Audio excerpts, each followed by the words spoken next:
Hey, call me Shape. And today I'm reacting to a video titled Pregnant Wife Shot Dead by Husband Right After Gender Reveal. Let's get right into it.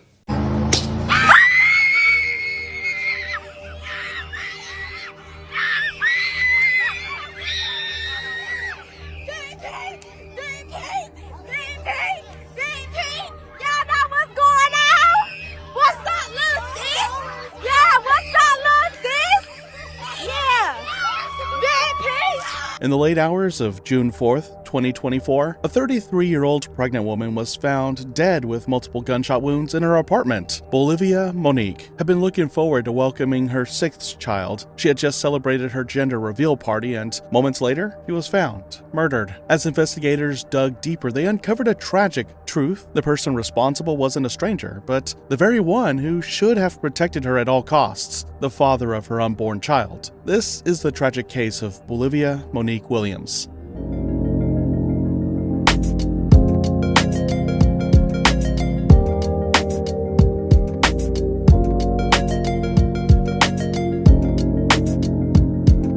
Thirty-three-year-old Bolivia Monique Williams was born on March 10, 1991, in Columbus County, North Carolina, and later made her home in Regalwood. She was the daughter of Peggy Blanks and Michael Williams. Those who knew Bolivia remember her as a vibrant and joyful soul, someone who radiated love and positivity wherever she went. She had a deep passion for dancing and a natural ability to uplift those around her. Her energy was contagious, and her presence left a lasting impact.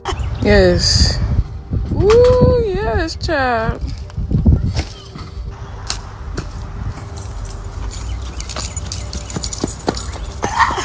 You guys. Bolivia also loved social media, often sharing snapshots of her life through photos and videos. Her online presence reflected her bright spirit and her love for connecting with others. Bolivia attended Southeastern Community College, where she left a lasting impression on both classmates and professors with her vibrant energy and strong work ethic. That same lively spirit followed her into adulthood, where she pursued her passion for business and became an entrepreneur. To those who knew her, Bolivia's sense of style was always on point, turning heads wherever she went. But beyond the fun and fashion, Bolivia was deeply compassionate and generous. She treated everyone with kindness and respect, giving love freely and sincerely. So it was no surprise when she caught the attention of a man who would go on to change her life forever. Bolivia eventually met a man. Let's call him Joe for the sake of this story. The connection between them was instant. They were young, full of life, and shared a lot in common. From the outside, their relationship seemed happy and genuine. Although much is not publicly known about Joe, what was clear was that he and Bolivia quickly fell for each other. They spent more and more time together, and as their bond deepened, their lives took a major turn. Bolivia found out she was pregnant. The news brought pure excitement. Both Bolivia and Joe were thrilled at the idea of becoming parents. They embraced the journey ahead with open hearts. For Bolivia, it was a dream come true. She looked forward to motherhood with joy and hope, especially with Joe by her side, as they prepared to build a future together. A few months later, the couple welcomed a beautiful baby boy. From the very beginning, it was as if motherhood came naturally to Bolivia. She embraced it with grace and warmth, seamlessly. This guy, the narrator for this channel, always embellishes this. They were so lovely. They loved to dance when they're twerking, and she's just destined to be a mother when she became a mother that was unwed. She had literally, I don't even want to say the word, but her children are not from wedlock. Anyway, I think it's sad because it's the same story for a lot of these videos. I've reacted to a few of these videos now, and the things that I see in common are they were once a single mom before they got married. So they were single moms before they got married. They have tattoos all over their body, including their chest. And they have multiple kids by multiple men. Now, women, black women, please listen up closely. Don't do any of these. Marry before you carry. Ditch the tattoos. Okay? And, don't have kids by multiple men. Like, please. It looks like it could save your life. Because the kind of men that you're attracting these days, from what I can see, maybe this is a skewed sample of the black community, but I don't think it is. I think this might be pointing to the part of the black community that's violent and takes each other's lives. But, yeah, multiple men have children by? No. Tattoos all over the body? No. Okay, and please get married before you carry. I think it could definitely save your life. Being into her new role, her social media became a reflection of the joy she felt, filled with adorable photos and videos of her baby. Not long after, their family grew again with the arrival of a beautiful baby girl. Her presence brought even more love into the home, and Bolivia embraced motherhood with the same passion and tenderness she always had. But love alone wasn't enough to hold everything together.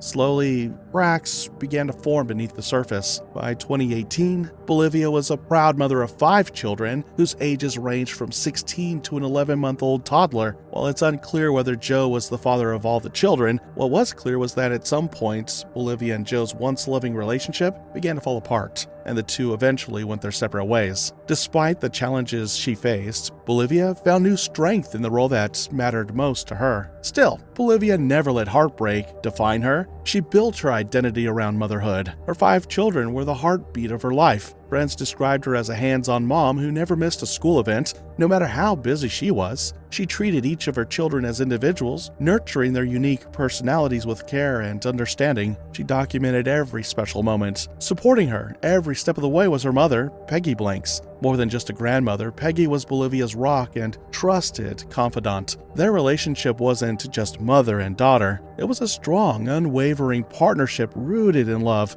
and their shared devotion to raising Bolivia's kids. 3 times a week, Peggy would arrive with home-cooked meals and stay to help with the bedtime routines. During school breaks, she'd take the older children to her home, giving Bolivia the chance to rest and recharge. Their phone calls were a constant, multiple times a day, quick check-ins to stay connected amidst their busy lives. Neighbors often say that Bolivia had inherited her mother's strength, work ethic, and fierce protectiveness. Bolivia's days began at 5:30 a.m., preparing breakfast and lunches before waking her children for school. After the drop-offs, she would tackle household management, budgeting, appointments, and keeping their modest home running smoothly. She turned their backyard into a campsite for weekend adventures, organized homemade birthday celebrations with heartfelt touches, and hosted spontaneous dance parties in their living room. With her friends and family.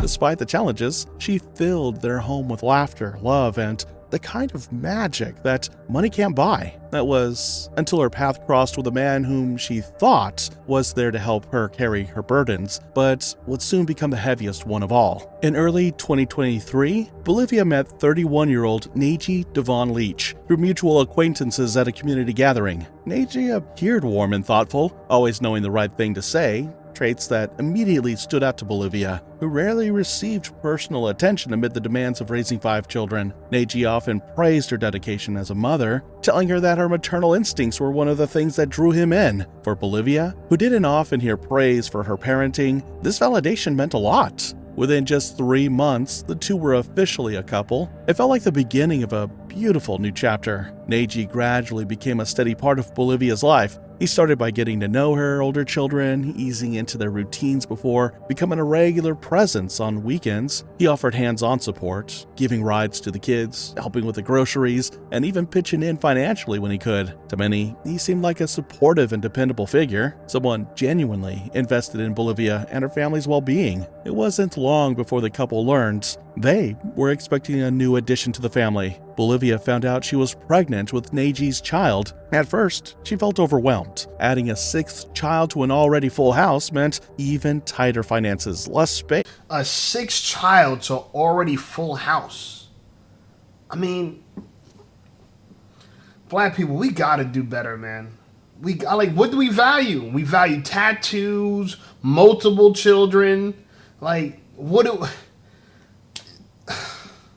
It breaks my heart. It breaks my heart because I look at these people like victims because they grew up in a world where this was okay. This was acceptable. Where is your father? Where is this woman's father? The guy that she chose, you know what I'm saying? The dude that she chose, why is he Why is he? Which is that his daughter or not? I mean, if that's your kid, why is he? Why is he so close to your kids like that? That's a young toddler there. I don't know. I personally think that I'm suspicious of any man that comes behind a woman with 5 kids. There's no way he wants her more than just a smash, bro. There's no way. And it's not like he could really provide for all of them. Not that it's his responsibility. But still, think about his standard. If his standard's so low where he could accept a woman with 5 children to be a suitable person, not only to have kids with or to be with, to date, but to sleep with. I mean, that's the red flag is that. That's the sad part about it. When you're a single mom of 5, whoever dates you is a red flag. Because you're a red flag. So whoever would go for you, they're questionable. You know, like that's why it's kind of like, and look at the dude. And all due respect to him, tattoos all over neck, bro. We tattoo our bodies like the rappers who get paid to be tatted, and they're not looking for a job, but we still need regular jobs, and we got tattoos all over our body. We need to grow up and say this ain't it, yo, for real. I just think the tattoo culture in our community is going way too far. It's not cool. You know what I'm saying? Everybody's doing it. Nobody's unique anymore. Not everybody got tattoos. Now you're strange if you don't got tattoos. That's why I never got tattoos, because I don't follow the crowd. I really don't. I didn't get an iPhone till like the iPhone 6 came out because I didn't want to follow the crowd. Now iPhone's probably one of the more popular things that are worth being popular, but a lot of things that are popular don't do them. That's like my clear rule for things. If everyone's doing it, don't do it. I don't know, man. This is a tragedy, and I'm trying to figure out why this guy would do such a heinous crime to a woman he's supposedly married who already have 5 children. Like, bro, what was that about? You know what I'm saying? And why did she choose him? And just and then we see all these pictures of smiles and laughter. It can't be all this happiness, and then we have chaos. I don't know, man. And I guarantee the pistol he used wasn't licensed to him. It might have been something that one of those illegal guns with scratched off serial numbers. Which, by the way, I understand. I grew up around people like that, bro. And that's why someone tried to make fun of me in the comments saying, oh, you're trying to brag because you got a CCW. Yes, because I'm black in New Jersey with a CCW. And in New Jersey, the oldest gun laws we have on the books prevented black people and brown people from getting firearms legally. Yeah. Yeah, you know who wanted... this country, when it comes to... First of all, when it comes to the prohibition of guns and gun laws, it was all based off of racism. The very first laws prevented black people from owning guns. You should be proud to have a CCW as a black man anywhere in America. Especially in a blue state like New Jersey, which, by the way, New Jersey has the toughest gun laws in the union. The toughest. So yes, I'm proud because it's 52 times less likely for a black man to get a firearm in New Jersey. I'm saying this to say that a lot of men in our community, unfortunately, due to choices they made in their past, they grew up around life of crime or whatever, they can't get legal firearms. They're felons. All the dudes I knew growing up that had guns, they were all illegal. They were all burner guns. If they ever used it, they had to toss it right afterwards. And now that I have a firearm myself at my age, I'm like, damn, tossing a gun out a window, that's $500, $600, $700. Toss it. Imagine just driving down the street, wind down the window, and just take $500, $600, $700 and just throw it out the window. That's what it seems like if you throw a burner out the window. I'm saying all this to say that, this dude's living dirty, and then look what he does to his own wife. Unbelievable, bro. Unbelievable. But a lot of black women are seduced by it. Oh, yeah, my husband, he got a gun. He going to shoot somebody. And he turns around and shoots you.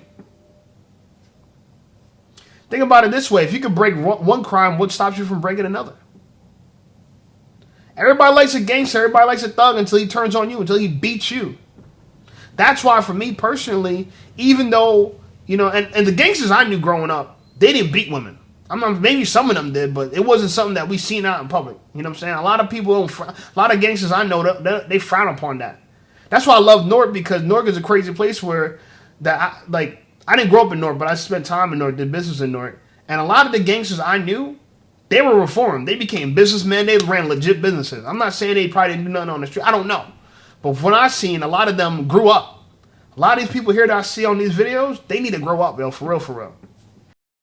Bolivia found out she was pregnant with Niji's child. At first, she felt overwhelmed. Adding a sixth child to an already full house meant even tighter finances, less space, and more responsibilities. But once the initial shock had settled, Bolivia met the moment with her usual strength and unwavering commitment to her family. Her children had mixed reactions. The youngest didn't quite understand what a new baby meant, while the older ones showed curiosity and even excitement, especially at the idea of helping out with a new baby brother. But Bolivia made sure to ease their worries with gentle reassurance. As her pregnancy moved into the second trimester, Bolivia got to work preparing for the new arrival. She cleared out a corner of their small dining area, transforming it into a cozy makeshift nursery. From the outside, Bolivia and Niji seemed to share a practical partnership rooted in mutual benefit. He gave the support she deeply needed, while she brought him a sense of family and stability. However, beneath this arrangement was something even Bolivia wasn't prepared for. Niji's involvement in Bolivia's life quickly became inconsistent. Some weeks he was fully present, helping out around the house, checking in frequently, and playing the part of a supportive partner. Other weeks, he disappeared without explanation, leaving Bolivia to juggle everything alone. Bolivia, who had always been deeply invested in her relationships, gave it her all. Niji, on the other hand,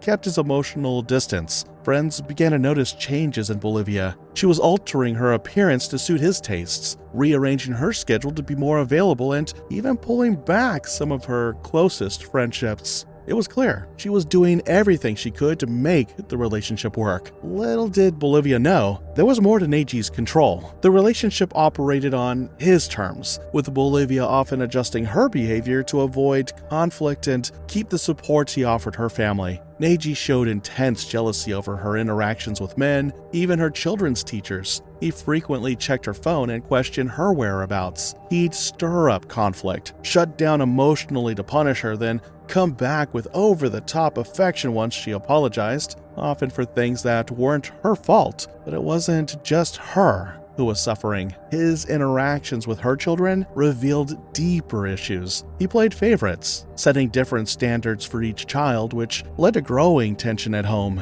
When upset with Bolivia, he sometimes withheld affection from the kids as well. Financial control crept in slowly. Niji began by covering bills, then used that support as leverage during arguments. Bolivia's isolation deepened as she skipped family events if Niji couldn't go, gradually cutting herself off from the very support system she needed most. On May 19, 2024, Bolivia and Niji hosted a gender reveal in her backyard, a small gathering of close friends and family. Blue confetti poppers burst in the air, and a cake with "It's a boy" and blue icing confirmed the baby's gender. Bolivia looked radiant in her photos, her hand resting protectively on her belly. She had already chosen a name, Isaiah James. Those who were there couldn't shake the feeling that something was off. Niji's expression told a different story. While he smiled, it didn't reach his eyes. He stood slightly apart as loved ones embraced Bolivia. Guests noticed his distant behavior, minimal interaction, and constant glances at his phone. Bolivia took his quiet demeanor as nerves about fatherhood, but for Niji, the celebration marked a turning point, one where the pregnancy became undeniably real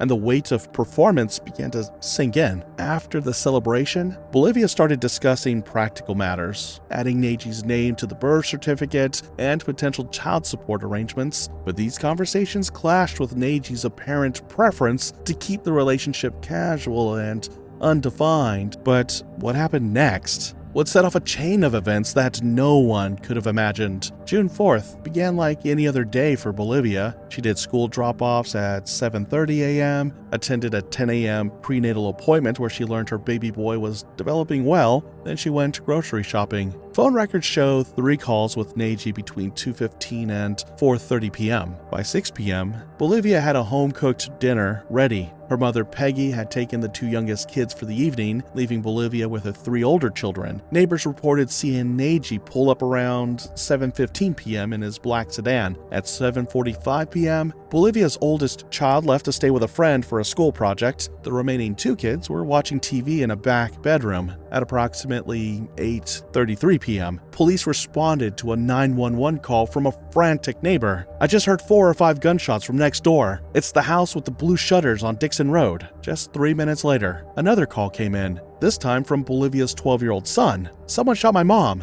Please hurry, she's bleeding a lot." The dispatcher stayed on the line, guiding him to apply pressure to her wounds. The panic in the boy's voice led the dispatcher to upgrade the call to the highest priority. When deputies arrived at the scene, they made a heartbreaking discovery. Police arrived at the home at 8:41 p.m., followed by paramedics at 8:44 p.m. Inside the living room, they found 33-year-old pregnant Bolivia Williams suffering from multiple gunshot wounds to her chest and abdomen. Her 2 children, ages 12 and 10, were by her side following the dispatcher's instructions and doing their best to help. Paramedics worked quickly to stabilize Bolivia and most especially her baby, but when their efforts failed, they made the urgent decision to transport her to Columbus Regional Healthcare System. Despite every attempt to save her, both Bolivia and her unborn son were pronounced dead at 9:38 p.m. The 2 children were brought to the sheriff's office, where child specialists gently interviewed them while awaiting their grandmother. Their accounts revealed key details about the argument that unfolded before the shooting. Police quickly launched an investigation into the tragic incident, seeking answers at the crime scene. Investigators noted blood had soaked through the living room carpet and splattered across family photos on the wall. 5 9mm shell casings were also recovered, and the front door showed no signs of forced entry, indicating Bolivia likely knew her attacker. In the kitchen, 2 untouched dinner plates and partially filled glasses suggested the evening had started calmly. Bolivia's purse was emptied on the counter, with her wallet still containing cash but her car keys missing. A broken picture frame displaying a photo from the recent gender reveal lay shattered on the floor. But it was what the people next door revealed that surprised investigators. Neighbors provided crucial details during questioning. One neighbor reported hearing raised voices from inside the house at around 8:20 p.m., followed by multiple gunshots at 8:32. Another neighbor stated they saw Niji leave the house a few minutes after the gunshots, briefly return inside, and then leave again by 8:40, driving off in Bolivia's SUV. Armed with those first-hand accounts, investigators knew they had to move fast. Immediately, deputies secured the crime scene and issued a bolo, or be on the lookout, for both Niji and Bolivia's stolen Subaru Forester. Investigators began canvassing the neighborhood, collecting doorbell camera footage that captured Niji's arrival and hasty departure. By midnight, a task force was formed to locate Niji. Surveillance was set up at his known residences, workplace, and frequent spots, while Border Patrol was notified to prevent him from fleeing the country. Meanwhile, after fleeing Bolivia's home, Niji's movements became erratic but intentional. Traffic cameras captured him running a red light at 8:43 p.m., just minutes after the shooting. He avoided main highways, opting instead for back roads through Columbus County. Gas station footage captured Niji at 9:17 purchasing a prepaid phone, water, and energy drinks, paying with cash to avoid traceable card transactions. The attendant later noted that Niji appeared calm but kept glancing outside the vehicle. By 10:30, cell tower data placed him roughly 45 miles from the crime scene, heading towards South Carolina. Ironically, Niji's bid to cover his tracks only handed investigators their most crucial lead. Niji made 3 calls from his original phone before discarding it in a roadside ditch. Investigators later recovered the phone using GPS data. Instead of continuing south, Niji unexpectedly doubled back toward Wilmington, North Carolina, suggesting he had a predetermined destination rather than fleeing randomly. This route change temporarily confused authorities, but Niji's decision to take Bolivia's gold 2006 Subaru Forester instead of his own vehicle revealed both opportunity and strategy. Investigators concluded that the car theft served 2 purposes. First, to provide transportation, and second, to make his own vehicle untraceable. Secondly, the Subaru contained practical resources, including emergency supplies that Bolivia kept for her children, such as a first aid kit, blankets, and non-perishable food. These provisions extended Niji's ability to avoid public stops. At some point during his escape, he removed the vehicle's license plate and replaced it with a temporary tag stolen from a dealership lot. But more telling than the swapped plates or stashed supplies was what remained on Bolivia's phone. This switch went unnoticed until after his capture, explaining how he avoided detection by automated plate readers. Inside the vehicle, investigators discovered Bolivia's phone, which Niji had used to delete text conversations between them before abandoning her phone in the center console.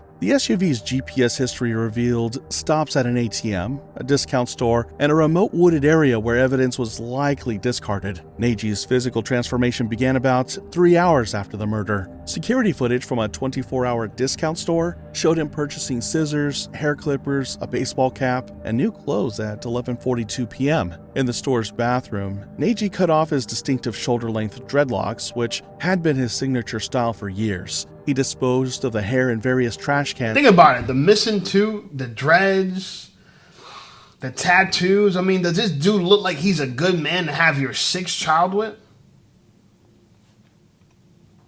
I feel for the family of this woman severely.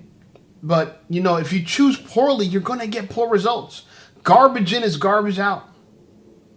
It really is, you know what I'm saying? Like this, if this was my family member, you know what I'm saying? Like, bro, you know what I'm saying? It would put me on a rampage for sure. If this was my cousin, my sister, like, yo, bro. But then I also think to myself, like, why'd you choose him? What about this dude? Look, he's a step in the right direction. Make him a father. Give him a child. Like, I'm trying to figure. But then again, if you have a low standard for yourself, if you're covered in tattoos, you dating a man covered in tattoos, that seems like not a big deal. If you're hood, he's hood, not a big deal. See, squares get made fun of in the hood, but a lot of squares don't pull this kind of stunt off. They don't do this. And I know dudes like him, not dudes that are coward enough to take their girl's life. I don't know anybody like that, per se. But I know hood dudes, you know what I'm saying? The hood dudes we got in Jersey are not like this. Like, I've never seen a story on Jersey so far about this so far. I don't know no stories like this. I don't know no stories like this. I'm not saying they don't exist.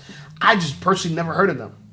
And where I'm from, the girls are getting people whacked by a girl tell somebody you did something to them, and her peoples come through, and they could beat the piss out of you, murk you, anything. You know what I'm saying? So I don't know, where do they make these type of dudes from, yo? But I'll tell you one thing though, right? He don't look like someone that's up to any good. Like, come on now.